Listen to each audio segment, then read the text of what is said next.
In today's video, let's talk all about inbound marketing, and really it's what we've already been talking about, but let's try and clarify it so we can get you some more listeners and a loyal following to your podcast. That's all coming up next.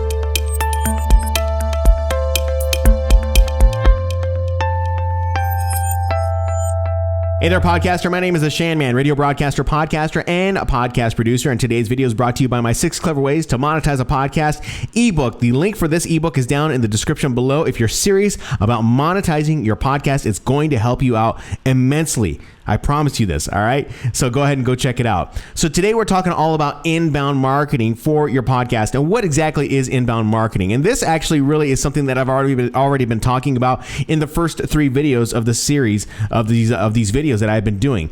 But we really need to, I guess, kind of define what inbound marketing is, all right? And how it really plays into our promotional game, all right?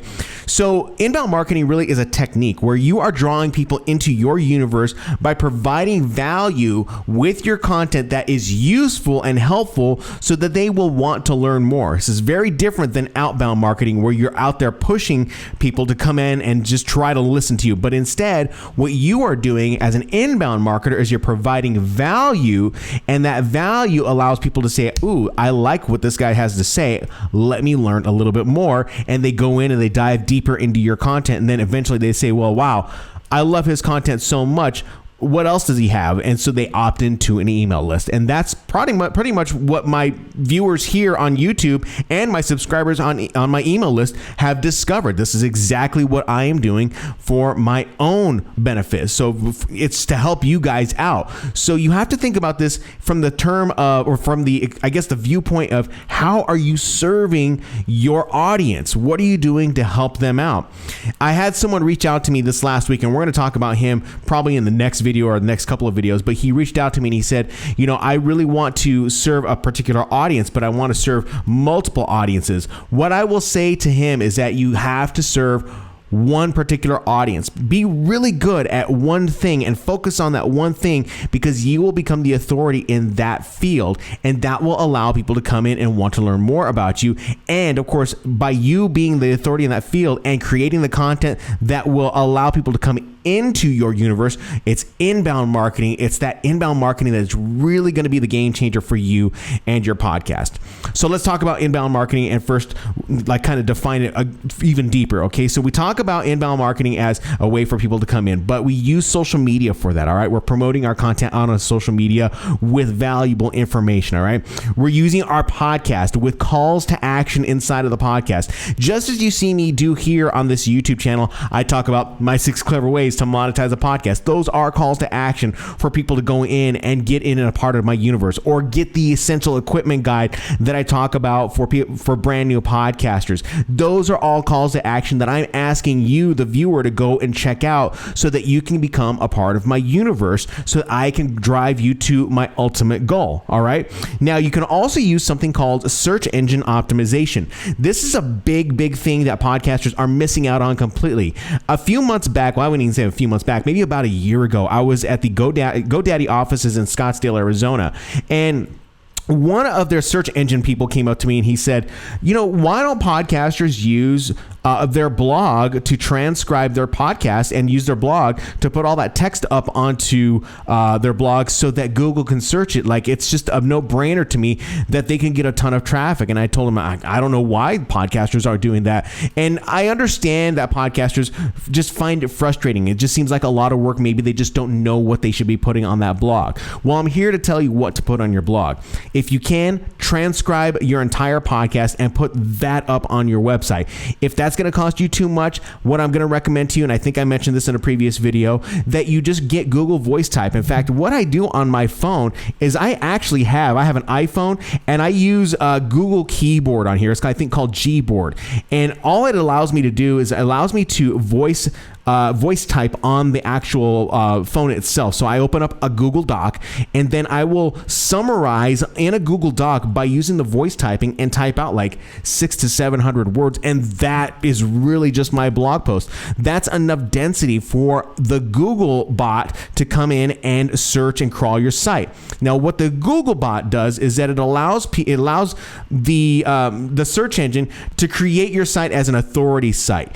And when someone goes and searches for a keyword term, your site might be the one that comes up. So I think podcasters are missing out on a huge opportunity by utilizing their blog, by creating content that will be useful to help someone, I guess, solve a problem or maybe be entertained some way or another. But it's got to be keyword dense about that particular topic. All right. Now, when we jump onto our website and our blog page, we have to start thinking about optimizing our web page. Now, let's jump on over into my website, and let me move over my monitor here. And you can see that here's a blog post that I posted about Anchor FM back in 2018. It's almost a year ago in 2018. And this particular topic is very, very, it's a hot topic because there are people who are on Anchor FM. They try it out for a while and then they're like, I don't want to be on Anchor. And they want to learn how to get off of Anchor. All right. So this topic, you could tell is, it's already popular as it is. 11 comments in the blog world, 11 comments is a lot of comments, but we can see that this topic gets hit quite a bit. But what you really want to focus on is that you want to focus on grabbing the attention of these people. If this content is valuable and they're going through and they're reading it, and they'll scroll up, maybe it'll say get my weekly podcast tips, and then of course if you click on it, a pop-up is going to come up and it'll say get on my email list, and then or maybe they don't want to do that. I get some opt-ins to that one, but the one I get the most opt-ins on is the quick start guide to podcasting. And of course if you click on that, this is a guide. If you're on my email list and you've gotten this guide, you know exactly what I'm talking about. This gave you the answers to a specific question that you were looking for. What is the best equipment that you can use for your podcast? Now, is this the best equipment? In my eyes, it is the best equipment, but it gives someone an option to learn more about who I am and what I can offer them with this great information that I know how to use that will create a better podcast. So think about this in terms of how you can provide value for your particular listener. What value are you going to give them? How are you going to promote that inside of your actual podcast with calls to action by saying, go to my website and download the guide? These are ways you get people into your email list. This is very important. This is where podcasters are missing the mark completely. All right. And you can see I have other things that are here, podcast to do checklist. They can download that as well. And then of course I got some other stuff that is here as well. So it's very important that you are optimizing your web page for search engine optimization. I highly, highly, highly recommend that you use Gboard from Google, and of course use Google Docs and transcribe or voice type everything into your phone so that you don't have to sit there and type it all out.